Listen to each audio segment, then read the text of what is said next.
everyone. I'm back, baby. It's Jake Ciely. I'm great. Everybody else sucks. Oh, no. It's every nightmare I've ever had. Excuse me?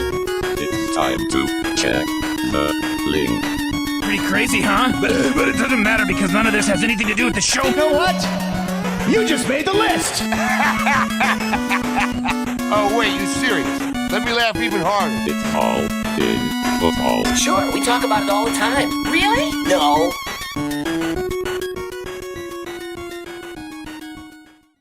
What is up, you ducks? It is week 11 of the fantasy football season. Talking waivers with stepmom Lauren. Yes, the explosion. She is in vacation mode. You already did vacation. I don't know how you wear a vacation mode shirt, and you already went on vacation and skipped a week and got all drunk and partied in Nashville and all that type of stuff, but whatever. I am wearing my French Prince of Saiyans instead of the Fresh Prince of... There we go. There it is. I like it. I like that. Yes, yeah, I'm on vacation. It's my birthday week, so so in you get honor, that too. yeah, in honor of my birthday week, which I'm not going to be able to be on vacation for my birthday, which is why I took vacation earlier because I work all day on Sunday, which is my actual birthday. So vacation mode for birthday week. I have no idea what it is like to go on a vacation during my birthday either, because mine is the end of the month, and a lot of times it falls near or close to the same time as Thanksgiving. So yeah, every couple, if it falls on a Friday, it's always the day after Thanksgiving, and that's the only time it ever can, because there's it's the fourth Thursday. So otherwise, it's always the week after because the Thursday had already happened. But anyway, that being said, I hear you. So you're Sagittarius then, right? I don't know. Sure. Yeah, because I'm right on the cusp. I'm November 21st. So Scorpio Sagittarius for me. Yeah, but I'm a Thanksgiving one too. So I never got to celebrate my birthday like when it was cool when you were in school, like grade school and stuff. When it was like it's my birthday, I never got that because we were always on Thanksgiving break. Oh, it's just sad. I didn't usually. That's what I said. I think I got Thanksgiving break once out of my entire middle to high school years because it only happened the one time. Unfortunately, my mom's is on Veterans Day, so we always got that off. And then Alex is a week before Christmas. So the Christmas babies I feel bad for because you always just get looped in. It's like, nope, you get one giant thing of presents. You don't get, at least where we're at and birthday-wise, you still get that buffer where you still get to celebrate. And then, so anyway, nobody cares about birthdays. They care about week 11 and waivers. And Matt Breida, I'm kidding. We're going to get to all that time. Lauren texted me on Sunday. We're going to talk about Matt Breida. We are going to talk about Matt Breida, but we're also going to talk about, if you're watching live, you can also watch live on BetsTV.com, by the way, now going forward. So welcome, Canadian people watching up there in Game Plus. We love you. We all, if you're on YouTube, love you there. If you're watching somehow, I think you can still watch on Twitter. But FTN, 20% off with code ALLIN. theathletic.com/BetsTV, all capitals, first free month, which surprised there's people still haven't taken advantage of. Let's talk last night real quick because we don't always talk a lot about Monday Night Football, but there's some takeaways from that. Yeah. I've been saying this since whatever the week was where there was the game after Sermon started. It was the game that Elijah Mitchell came back, wasn't even 100% healthy, and Sermon touched the ball once. And I said from then on, nobody wants to get Shanahan, but Kyle Shanahan, when he's told us what he's doing and has done what he's doing, he actually doesn't lie. It was we hate the fact of when he hasn't been truthful, and he hasn't been truthful in the past. But this year, he's told us it's Elijah Mitchell. We were ready to trust Raheem Mostert at the beginning of the year, Lauren, and I'm setting this all up to say 27 touches for Elijah Mitchell last night and 10 carries in Jeff Wilson's first game back. Do the 10 carries concern you at all, or are you on my side of things of like, it is Mitchell, Jeff Wilson's just a priority add in this vein of Sony Michel, A.J. Dillon, he's in a different scenario, but all those high-end backups where if something happens, Jeff Wilson to the moon, but until that happens, it is Elijah Mitchell. Yeah, well, I said this earlier as well. I mean, I love Elijah Mitchell. I now don't worry about that Q that's by his name all the time. That was the biggest question mark for me. So I'm not really worried about that unless there's something seriously wrong and we should be absolutely concerned. But I've said this before about the upside of Jeff Wilson Jr., and he got 10 carries in his first game back. That's exciting for me. So I love adding Jeff Wilson Jr., not only as possibly a flex play if you need one, but also because he's going to be an extremely high-valued insurance policy in a very run-heavy offense, which allows them to win. And I believe Kyle Shanahan said his goal was to run the ball 40-plus times, which they did. I believe it was 44. So, yeah. That was insane last night. Nobody expected the kind of game script. So on the flip side of things, real quick to take away from the Rams, any concerns about Darrell Henderson? I have zero. It just went sideways right out of the gate, honestly, and concussion situation. But again, I see people that are out there like, hey, should I drop Sony Michel to go pick up blank wide receiver? I'm like, do not drop Sony Michel. I love Darrell Henderson. Do not drop him. Sony Michel just last night was almost potentially the guy because of Darrell Henderson. And it was he has an injury history and it wasn't even a concussion.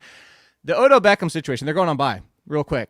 What do you expect after last night? It was his first game action. They did exactly what they said they were going to do. They had their group of plays. I was skeptical that it wouldn't be more, and it looked like it was going to be more in the first quarter. It looked like Odell Beckham was going to be out there at least in a rotation, and then he basically, after that first series, which a lot of teams do that, they plan out their plays, they run the first 2 or 3 series, and then that's that. It seemed after that, Odell Beckham was out for basically 90% of the rest of the game. So out of their bye, do you expect the pecking order to be Beckham then Jefferson, or do you think it's going to maintain and stay Jefferson Beckham, or option C, where it's just 50-50 and a headache? I have a feeling it's going to be 50-50 and a headache, at least for the next few games, but I believe that it will eventually end up as Beckham Jefferson. And when we're talking about concerns, I have no concerns for Darrell Henderson. My biggest concern out of that game was for Matthew Stafford. Now, I know that a lot of his receivers, including Cooper Kupp, are you giving him some ducks? I'm getting, yeah, I am. And I hate that I'm saying that because I love Matthew Stafford with the light of 1,000 suns, but it's concerning. Very concerning that he repeated his mistake of just giving away 14 points to the opposing team 2 games in a row. Again, I want to hesitate to give him too many ducks. I think maybe I'm at an egg about to turn into a duck here because he did have a lot of drop passes and a lot of them were on third down, which just immediately Wait, so is it just an egg or is it one and an egg? I think it's just an egg right now. It's just an egg right now. Okay. Just right now because they're going into their bye. So I think they're like... going to fix some things up. So it's there, it's possibly, but I do have concern for that. But if it's just, has the dream team turned into a nightmare? So like that sci-fi movie with the radar and you get like the bleep and it comes back around and it doesn't come back around and they're like, wait, did you see something? And it's like, was it really there? Is that what it is? A blip. It's a little blip. It's a little blip in the radar. But yeah, if they weren't going into their bye immediately this week with a brand new piece on offense and just losing an integral piece of the offense with Robert Woods, that's why I don't want to assign a full duck, is because there's a lot of things going on for the Rams right now that they need at least a week or two to figure out what is going on here.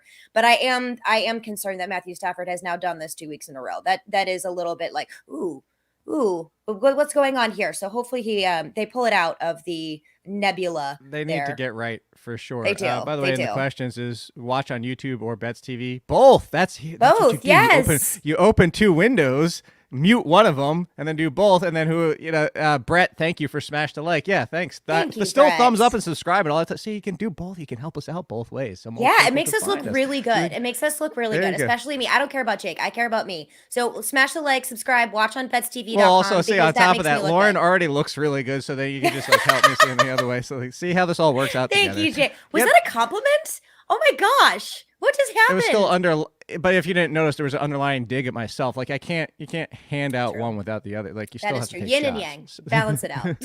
So, let's stay on worries real quick. There are some here. We'll kind of switch things up this week. We're gonna do worries first, since we're already talking about them. Let's talk quarterback worries and let's stick with them because I see a question about DJ Moore and we'll talk about him as well. But Russell Wilson, first game back, that finger. So the first time ever, Russell Wilson's been shut out. Blah, blah, blah, blah. I also mentioned this in the column. I want to pull up the number to make sure I'm exactly right on this. I think he was fourth worst. It was bad. So, yes, the only quarterbacks with more off-target throws or more higher off-target percentage throws for Week 10 were Carson Wentz, Colt McCoy, and Mike White. Not a conversation you want to be involved with. And that was Russell Wilson. He was at 18.2% of his targets were all throw, and that's almost double his season high of 9.7. All the reports said he was coming back too fast. However, he's got a game knack. He's going to be back again in Week 11. What's your concern? I gave him 3. I'm concerned. This I'm not even confident in Week 11 that we see the real Russell Wilson yet. I see what you mean there. 3 is a little high for me. I'll go down to a 2. I'll go 2 ducks here. That was just a weird game. And I understand. Someone asked me this when I went live, and they're like, "Are you concerned about the weather?" And I'm like, "No, not at all." It was like sub-zero in that game as well, so I think that might have Mortal had something. Kombat guy? I don't know. I mean, I'd be concerned if he was out there. I know that would be kind of, oh man, oh Red Sonja, she's my. By the way, real quick for everybody, as that messed things up for you. Did I say Red Sonja? I think just Sonya. My bad. The Reds, the ranking article that comes out Wednesdays for everybody. If you haven't did the free subscription, if you go over there, there's a link at the top. It says "In My Brain" or "Brain Link" or something like whatever. It's like all the things I've talked about over the years, from trades, advice, and weather is in there. There's a very simple 15, 25, 35 rule. I'll give you the quick version. Under 35, 15 plus is what that is for win, and then especially 25 plus. That's where you start to see effects in the passing game. But the snow actually helps the run game. Go read it. That helps you just clear everything up. There shouldn't have been any weather concerns really this week. It's mostly wind, and that's really only when you get to extreme temperatures by snow. But continue. Yeah, well, there's a 14-degree wind chill, and that was during the day when that game went on. So it is possible. I don't know if you've ever injured yourself, or anyone who is listening or watching has ever injured themselves. Cold sucks. In the cold, all right? It hurts. It feels like you just were injured all over again when it gets to a certain temperature. So yes, am I concerned? Do I think that he's going to be back to real Russ? Ooh, that was hard to say. Real Russ in week 11. I don't think so. But I don't necessarily know that's going to be a rest of season issue. One more week, and then I think he'll be okay. Real Russ, right? Real Russ rocks. There you go. Real Russ, rightfully. Let's talk Justin Herbert. I see you, Casey. Justin Herbert is in the column. 2.5 ducks. So this is why. Going back, if you noticed, it's the same amount of ducks I gave Patrick Mahomes. I broke down Patrick Mahomes last week. You ready, everybody? Patrick, breaking down Justin Herbert for you every single last week. The NFL is a copycat league. We just saw Patrick Mahomes, Andy Reid. They're all smart enough to correct, and they got things better. The biggest thing about Patrick Mahomes is he's trusting his other wide receivers. I said that last week on the show. It's like he doesn't trust anybody. He's forcing the ball. Yes, and Darrell Williams wasn't the fourth read. Sometimes he went to Darrell Williams, and that's really why. Here's what's happening with Justin Herbert for everybody out there. I went through these last 4 games. The only good one was against the Eagles, but even the Eagles did something differently. It just didn't work as well.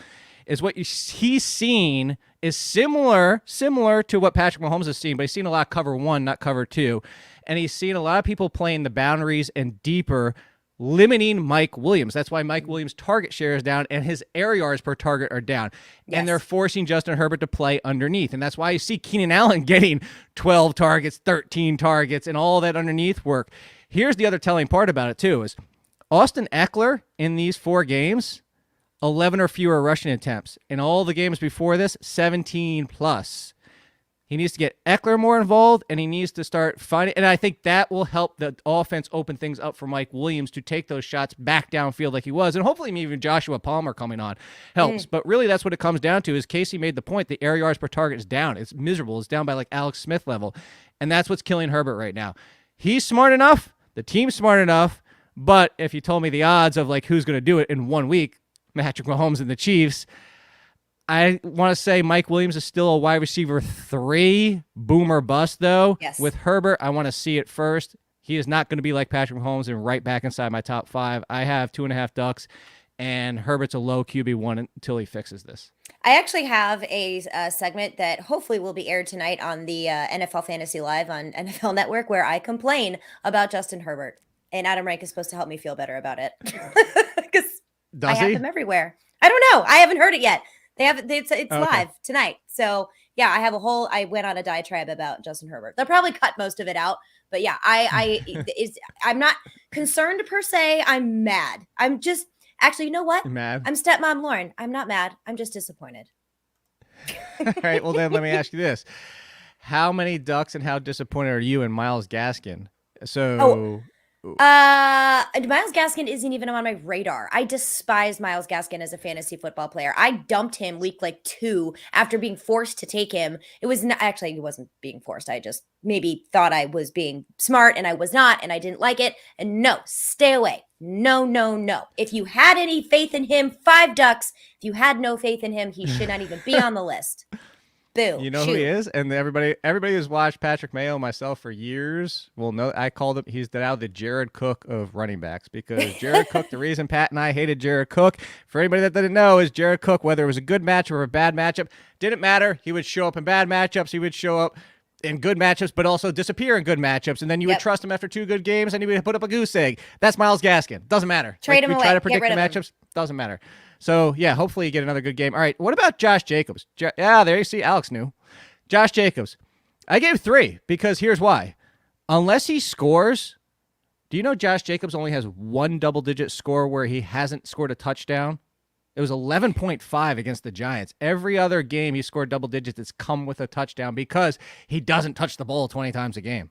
Yeah, I was concerned about this heading into the season, and it looked like I was going to be proven wrong after the first few weeks, but it actually has come to fruition, unfortunately, especially with the new coaching regime that they have, going on after the whole John Gruden fiasco. But Kenyon Drake is still there, and Derek Carr is going to have to throw the ball, and that's just not Josh Jacobs. It's difficult to try to limit a player that is getting paid, what is it, $10 million, $11 million guaranteed over 2 years, and be like, oh, just play 20% of the snaps and stay over here. No. And he's a decent player and he's a pass catching back, and they need that kind of momentum if they're going to keep pushing the ball forward. And if Derek Carr is going to get any rhythm underneath him, especially with the loss of Henry Ruggs, there's a lot of things going against Josh Jacobs. And so for me, this is one of those weird situations where I am concerned, but I expected this. So I'm not as concerned because for me, I kind of saw this coming, if that makes any sense. But if you did have faith in Josh Jacobs and if you rely on him as an RB1, then there are a significant amount of ducks.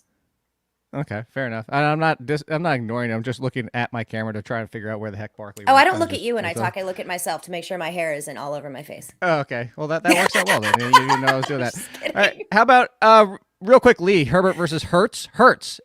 Hurts rushing upside. I know like the box score is there every single week. I think I don't think he's finished outside of QB1 this year. And if it was barely. Every single other time it's been like QB8 or higher. I don't think he has. It'd be interesting. I know. Go look, find Ian Hartitz, a PFF. He tweets about Hurts every single week, which I love because I'm a Hurts guy. So you can find, he's tweeted it somewhere. This one might be interesting. And I said this in the column too. People might not expect this because he's not playing, but I put Clyde Edwards-Helaire in there as a worry. And I gave him 2 ducks because of this. Darrell Williams has looked really good while Edwards-Helaire has been out. Even before that, Edwards-Helaire had 2 games of 40-something rushing yards and 2 games of 100+. He also was only seeing 2 or 3 targets per game. Darrell Williams was already time-sharing him. I'm concerned, Lauren, that the timeshare is not only there when Edwards-Helaire comes back, but it's now 60-40 Darrell Williams. I understand the concern here, but Darrell Williams really makes his hay in the receiving game. In fact, he had 100 receiving yards in their matchup against the Raiders. That wasn't rushing yards. One of the catches of the week. Exactly. And so I understand the 2 ducks, 100 because if it was more than that, I'd be like, nah. Because I think this is going to, once Clyde Edwards-Helaire comes back, hopefully this week, this is going to allow them to utilize the ground game, and that's where Clyde Edwards-Helaire is going to go, and that's where he's going to have to make his identity and make his role. So I understand the concern there because they're not just going to immediately phase out Darrell Williams. He will be there. I gave him 2. I didn't give him 4. I think it's fair. No, I think it's totally fair. To have a concern with Clyde Edwards-Helaire because of Darrell Williams, totally fair. Any more than 2, I would say, but no, I think that it's absolutely an argument to be made. Okay, so I didn't put DJ Moore in there, but somebody asked in the comments, I didn't see where it went now, but I saw the question and said, what's going on with DJ Moore? I didn't put him in there because I'm not that concerned because now Cam Newton's at quarterback, and Robbie Anderson is back into the waiver column because it's like, hey, maybe he has some life left now that Cam's back at quarterback. Did you see their post-game interview? No, I didn't. So Cam, were they playing with each other's hair? Oh, they took selfies and they looked like jolly besties. I just got to say this right now. And, Robbie Anderson is like, yeah, it's so great. I love Cam Newton. Cam Newton's like, I love Robbie Anderson. Cheers, selfie, like right in the middle of the So it's like Mark press Ingram back conference. with the Saints? It is. It's like Mark Ingram and Alvin Kamara, and they're like besties. And literally Cam Newton had Robbie Anderson with him in his post-game interview, at least the portion that I saw. I'm not sure if he did one by himself, but I saw that like several times. And I'm like, is Robbie Anderson going to be a thing again? But DJ Moore's going to, I still think, be getting a ton of the volume. But Robbie Anderson, suddenly relevant yet again. Well, so I would ask you, what DJ Moore, a ton of the volume, I don't think he'll be getting 12 targets a game, though, because it's Cam Newton now at quarterback. And that's just... Correct. So a ton of volume is going to be relative in this. Ton of volume for what they targets? are... What they're good at, 6. I think 6, average 6 would be appropriate. And Robbie Anderson will still see 3 big long plays, possibly in the red zone, snipering touchdowns from DJ Moore, which is annoying. And Cam Newton's probably going to, Yeah, Cam Newton's going to sniper them from Christian McCaffrey too, so that's very irritating. But for the You mean whole of the vulture? Panthers, I like sniper. What's wrong with snipering? Because you're sniping, not snipering. Like snipering No. is like, I guess it is a or like snipe. Cam Newton's up on the top of the dome and shooting the ball out of the air and deflating it. Yeah, that is exactly. No, it's Robbie Anderson is doing that to DJ Moore. I am using it and I'm going with it. I don't care what you say. It's Ball's mine. gonna be flying through there and not even make it. Oh, like You're freaking Hawkeye out here. Like, Oh, I can't wait for that series to come out. Very excited. I know it's keep saying it. It's Die Hard, but with Hawkeye. It's because it's even got like the Christmas like music that. under. Oh my God, I like that. I like that a lot. So I gave infinity ducks to the Cardinals wide receivers because until Kyler Murray is back, like no, I'm serious though. I know. It makes sense. Let me phrase it this way, Lauren. It sounds like Hopkins could also be questionable, but would you even play Hopkins with Colt McCoy? Like I feel like we have to as a wide receiver 3 though. Yeah, this is what's so gross about that situation is that it's DeAndre Hopkins. So yeah, you kind of have to play him. This is when I kind of wish I didn't know much about fantasy football, right? Like I didn't have that, oh, I already know what he's capable of doing. And then I could just bench him and I wouldn't feel bad about it. And I wouldn't be like, oh my God, I can't believe I'm doing this. It would just be okay. But no, I know too much. I mean, that sounds like I'm hiding secrets. I know too much. I don't know. It's disgusting. We need Kyler Murray back. This is silly. I know. It might be So is this one though, lock of hair. For everyone watching, this one lock of hair just refuses to behave. Like just Pretty sure over the there. audience doesn't worry that much about that. Well, I do because it gets in my face and I'm like sniffing it up my nose and it's getting in my mouth. I don't want to do that. For Davey here, T. Higgins or DJ Moore, rest away. Ooh, T. Higgins. Oh, I don't even Really? like saying that. Yeah, I don't even like saying that either. Hey, I'm still okay. gonna go DJ Moore. Yeah, I could make an argument for both, but you know what? I'm going to go T. Higgins. Dang it. That's hard. That's hard. Make another bet for the rest of the season. By the way, I jeez. really now, don't no, think because now he's going to get hurt. Don't you put that on me. Don't you put that the Cardinals on have me. a bye next week, so probably no Kyler and Hopkins. So keep that in mind too. On top of Oh, it, good idea. Yeah, give him plenty of Courtland rest. Sutton, close guess, Alex. You said 4 ducks. I gave Courtland Sutton 3.5 because the 1.5 not being there until he's at infinity duck is if he has one more bad if he looks exactly the same as he has been this last game this week in this matchup, he's bench droppable. Honestly, like I hate to say this, the talent is there, but he can't even get past Tim Patrick. Jerry Jeudy's been the number one. I don't even know this in this past game this last week. 8.8% team target share tied with Javonte Williams and Albert Arguahumandubadin. Alberto. For all us Missouri people, it's just Alberto. Just go Alberto. Was it I'm not even going to try it. I'm normally very good with names. Nope, not even going to try it. Are you going to? So Courtland And Sutton, I'm not how going many to ducks? spell it either if that's what you're going to try to make me do. No. I would love to see What you was your try. How many question? ducks for Sutton? How many ducks for Sutton? Yeah, I'm actually higher. I'm at a 4. I'm at 4 ducks Okay. for Courtland Sutton, and it's not. And you're right. He is an alpha wide receiver. He is so good. You know that phrase is so overused, but the talent is there, just like you said. But this is Teddy Bridgewater we're talking about here. Not exactly the kind of explosive quarterback that I want to see to have the opportunity like we have with, Joe Burrow and how much I like T. Higgins or someone like Tom Brady or anything like that. It's just not sustainable in that offense, especially with Melvin Gordon and Javonte Williams and Noah Fant and Albert O. Too much going around. But Courtland Sutton is always one big play away from having a huge game. But good luck trying to figure out when that game is going to be. And it's just going to be drama and a headache every single week when you have someone like Courtland Sutton. So I know the trade deadline is coming up pretty soon. I swear I speak English. That came out really scattered over there. I know it's coming up pretty soon. So if you can possibly package him and maybe get another more consistent piece in return, I might want to look at that. But it's disappointing because I love Courtland Sutton. And this is sad all the way around. By the way, I pulled up how to pronounce it, and I just want you to know God. this. No. From a Tigers site from Missouri Athletics. It's not the official Missouri Athletics site. From the Mile High Report, somebody for covering Denver when he got drafted, and then the Draft Network, all three of them have different ways to pronounce his name. Of course they do. They don't even Alberto. agree. Alberto is way easier. Like, can we at least get it right? Like, where's his mom? Like, that's what I did for Tariq Cohen. I watched an interview with Tariq Cohen's mom when he came out of college, and to find out because people were calling him Tarek, and I was like, I think it's Tariq, and it's Tariq Cohen, and I found it, so I was like, the mom knows. That's who I could trust. Before we move on to waivers, because that's what everybody's waiting for. Tight ends, Hawkinson, Waller, and Gesicki. How would you rank most Ducks to least Ducks for your concern? Gesicki, Hawkinson, Waller. So most least concern for Waller. Yes, least concern for Waller. Most concern for Gesicki. Too many drop passes. I mean, did he have like 7 targets or something, and he dropped a goose egg in your lineup? How? How? It's interesting. Let's have a quick debate here and move on. I have the most concern for Hawkinson because of the concern of Hawkinson that we had going. It's funny. It's like I have 3 Ducks, but it's like if you were with me, it's 1 Duck. Similar to what you're making the argument for. Mm-hmm. Like if you're with me from day one, I said his concern is everybody's going to blanket him.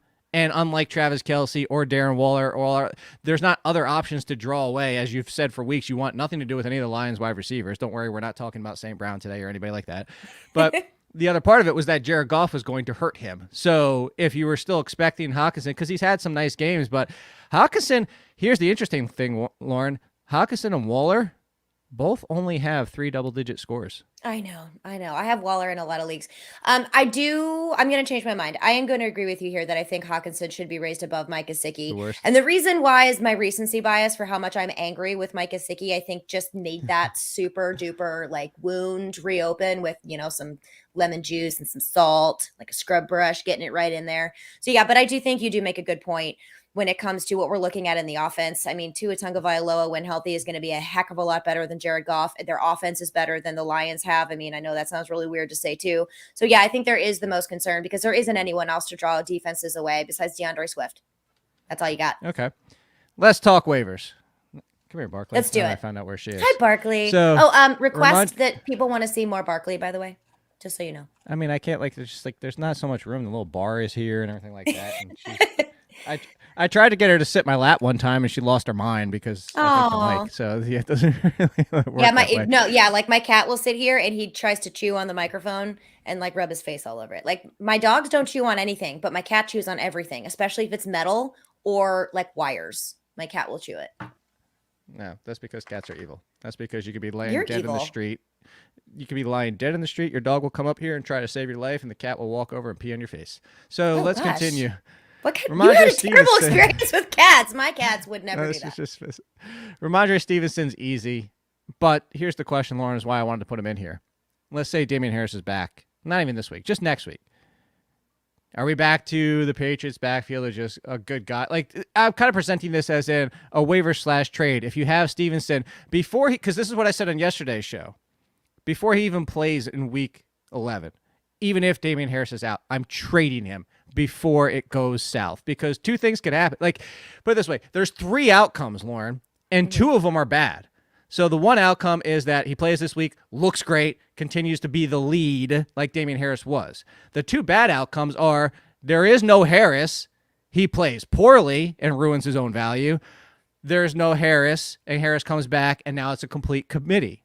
So what I'm saying is there's 2 bad, 1 positive, so trade him away if you can get RB2 value before it goes south. Are you a Stevenson fan? Are you Steven San? Are you a Steven San? Oh, I'm a Stevens can. I'm not a Stevens can't. So I do like Ramondre Stevenson, and I like keeping him as opposed to trading him away, unless you really need another piece on your roster that he will be able to provide that kind of value for. I don't have a problem with that. But for me, there's another outcome here that you did not mention, and that the committee part I get, but their committee is going to be, they're 2 completely different running backs. So I think that once Damian Harris comes back, Ramondre Stevenson is still going to see a role for himself. And they're doing well with Ramondre Stevenson doing what he is doing best. So I think that there is a world where both of them can be fantasy productive, kind of like we have a situation with Javonte Williams and Melvin Gordon. They're both fantasy relevant. And so I can see both of those things happening. Well, and then here's the other situation. Damian Harris, what happens to him if he gets hurt? Now you have your stud running back here. I know it's a murky backfield, but I want to hang on to Ramondre Stevenson because at worst, he is, let's say they both play well. At worst, he's a flex option. And then at best, if something happens to Damian Harris again, he's going to be your RB1. So I like hanging on to him. All right. Or picking him up on waivers. if you have both Harris and Stevenson jiggles, you trade whichever one gets you the most back. Just correct. They're the same thing as if you had both Broncos running backs. Just whoever Correct. gets you the most back. I do agree. Phil answered one of the questions for Alex. Hey, two of our most loyal people, Harris and Stevenson for Barkley. Give me the one in Barkley. I'm also going to get Barkley before he plays. He already looked good. You practiced yesterday. Get him before he plays. Here's one. I combine these three, Lauren, because there's nothing left to say about these three. It's just either pick them up or you don't. But they're all RB2s, uninspiring RB2s, low-end RB2s, and maybe even high-end RB3s in your league, depending on your size and format and all that type of stuff. But of Collins, Jordan Howard, and Devonta Freeman, we still don't, Carson's still not guaranteed to come back. Miles Sanders is going to about come back. And then we don't know if Latavius Murray is coming back. So if you had to pick from these three, rank these three. Ugh, no. Why do I have to? That's gross. Because that's part of the show. I guess for longevity, I would go Devonta Freeman, simply because Latavius Murray gets a lot of his work right at the goal line where he falls into the end zone, whereas I think they completely phased out Tyson Williams. So I think more touches is going to go to Devonta Freeman. Who was the other one there that we talked about? Howard and Collins. Collins. I like Collins just because of what the Seahawks are going to do. And Howard, I guess, is going to be the least, simply because Miles Sanders is coming back and who the heck knows what they're going to do. And I have no faith in Nick Sirianni whatsoever. I don't care how many times he waters and fertilizes his He's damn establishing team. the run. Stupid. He's establishing the run. That's what it comes down to. With a guy from the couch. Come on. Hey, that's what I'm saying. It's just the fact that they're still going to be running the ball. But I would actually go Collins, then Howard. No, Collins, Freeman, Howard. I still go Collins just because we keep saying Chris Carson and Rashad Penny's look terrible. Just drop Rashad Penny. That's not happening. Whether or not Carson comes back. It's sad. Unfortunately, I know we waited for Penny for years. He's finally healthy. For years. So I'm interested to see, and I'm going to take these in the order I'm picking them up, and so see if you disagree. The first one of the two bigger names at running back this week. The first one is Wayne Gallman.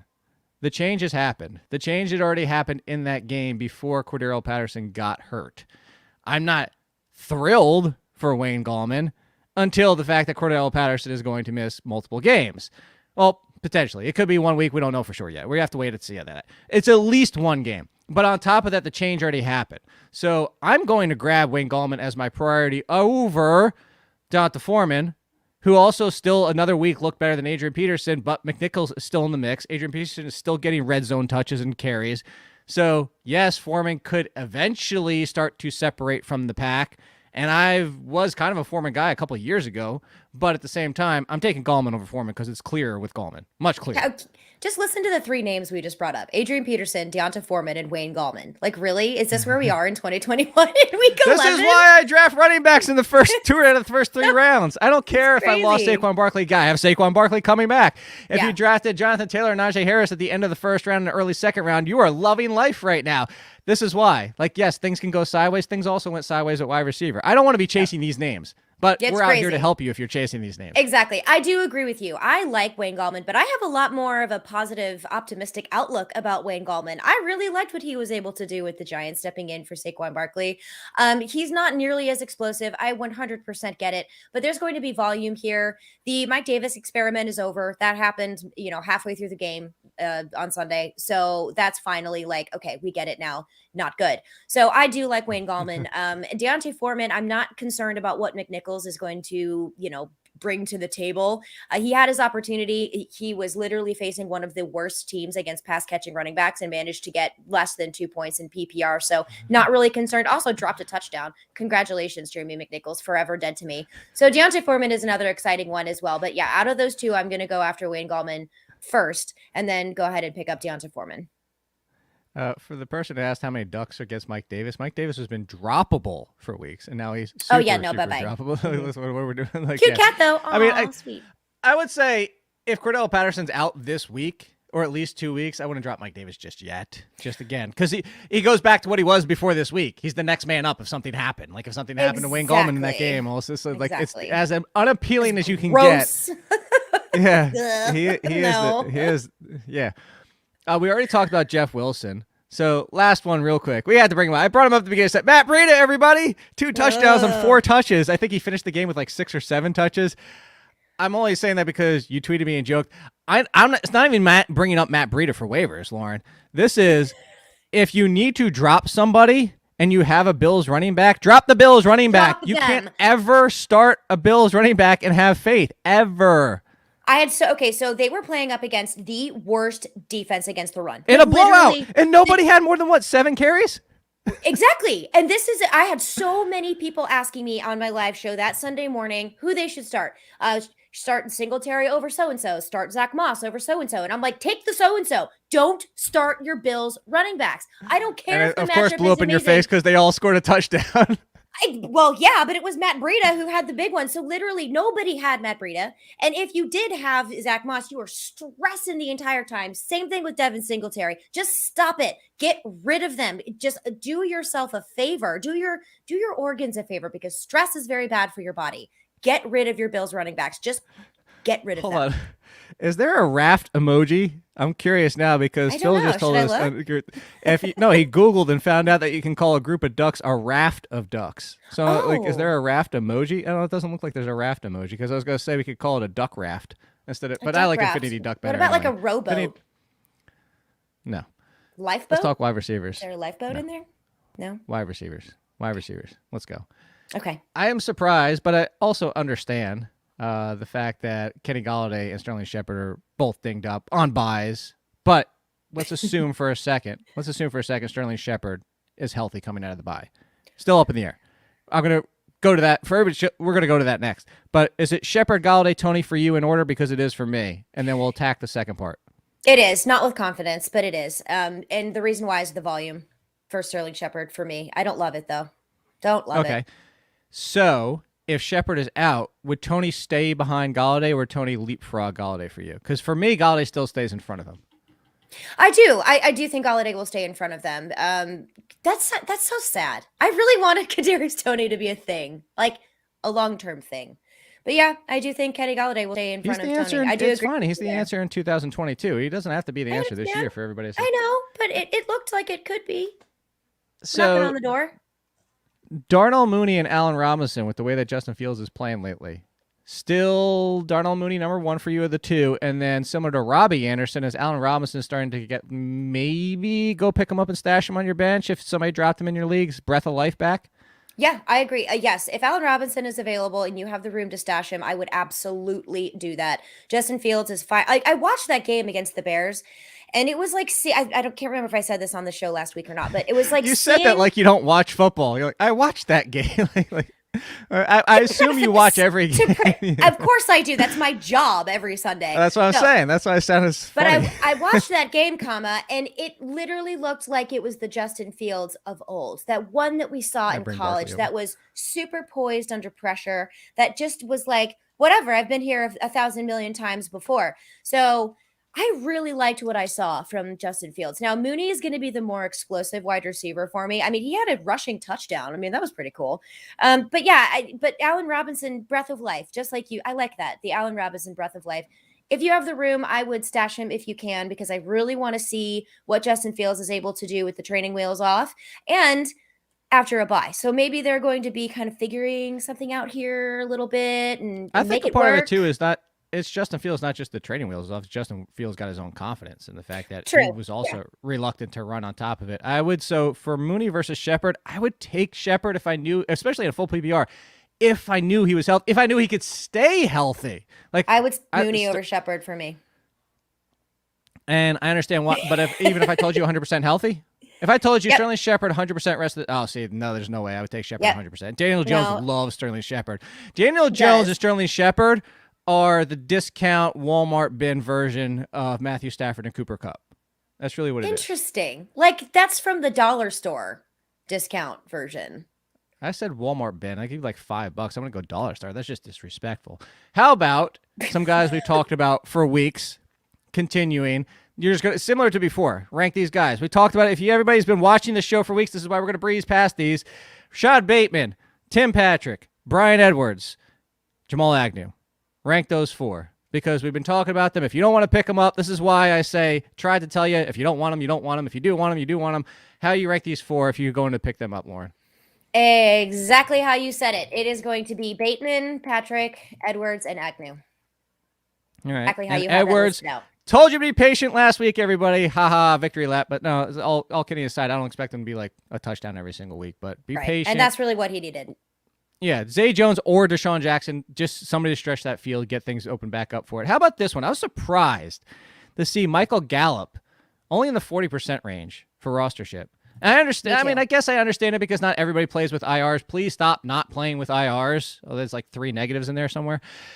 But Michael Gallup, first game back, and, I jumped over Amari Cooper to pull him into this conversation.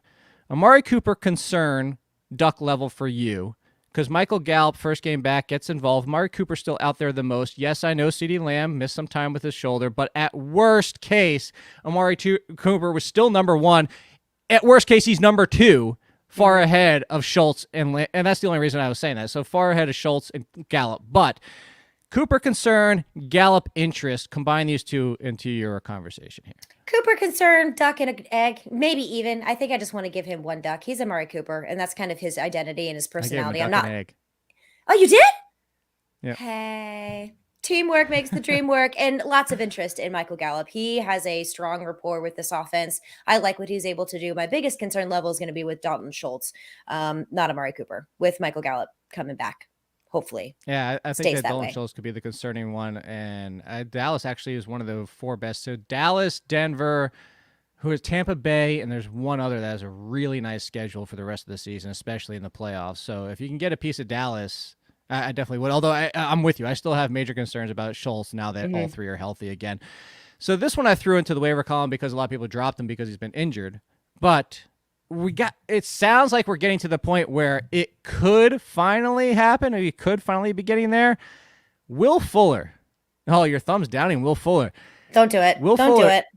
Here's why. You're picking him up to put him at the end of your bench. If he plays, he's a wide receiver 3. They need Will Fuller. Do you know, for the fact that Albert Wilson, Isaiah Ford, all the rest of those jabronis, nobody is even getting into the double digits for team target percentage, and none of them even got 20 snaps and routes. Or no, snaps. None of them even got 20 routes. It was 17. The only 2 people with over 30 were Gesicki and Waddle. They need Will Fuller. That's why. That's my case for Will Fuller.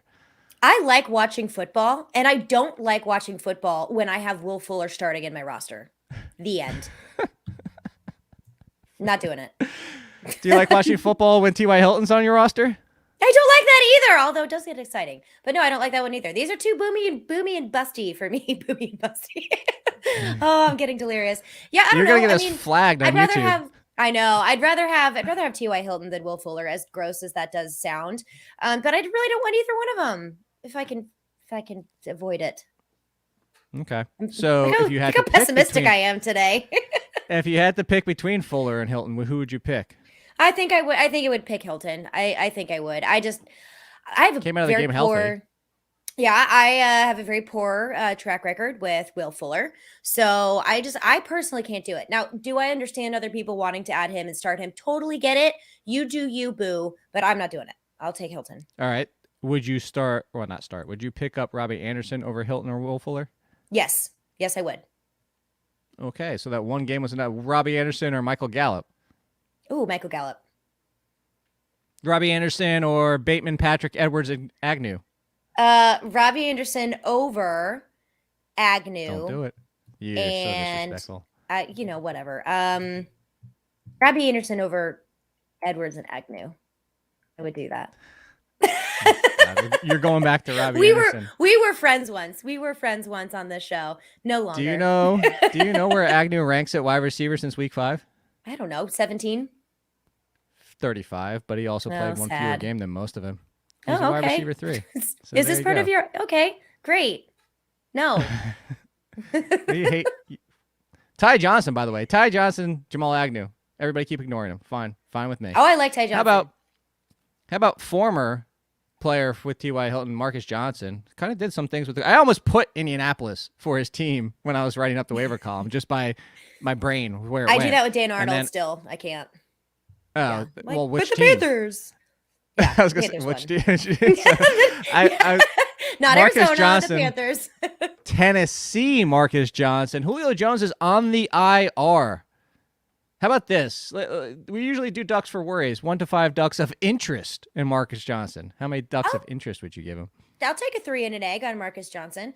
If he's available after waivers have processed and I have some room, I wouldn't mind picking him up and stashing him. I don't necessarily know if I want to burn a claim or spend any kind of fab to get him, but it is interesting. And I don't really know if I have the confidence to start him in week 11, but having him and knowing that I have him heading into week 12, if he does step up again like he did in the absence of Julio Jones and with whatever they're trying to do to rework the offense without Derrick Henry, it could be intriguing, but intriguing. Not like I'm jumping out and I have to target him in waivers before whatever. No, I am intrigued. So if he's still available after waivers process, I might snag him up and then stick him on my bench and see what happens. All right. Somehow we got a Bateman thing going on in the chat here. With the Bateman Begins, Patrick Bateman, Jason Bateman, just any of your Batemans that you want to go ahead and throw into here. If you have any more, go ahead. Last 2 things before we get out of here. Gabriel Davis moved ahead again of Cole Beasley. We did this earlier in the year, but the difference is now, and I wish this is one of those things, like, we don't know everything. We would love to. They keep it a secret. For yourself. I'm kidding. We didn't find out until Monday because the Bills shouldn't tell anybody, but apparently Cole Beasley's dealing with an injury of all of November. That just came out after the game, and that's why Gabriel Davis was out there so much. So that's why I say, if Gabriel Davis is now the 3, do you have interest in Gabriel Davis? I do. I liked Gabriel Davis to start this whole season off, and then it turned into the Dawson Knox, Emmanuel Sanders show.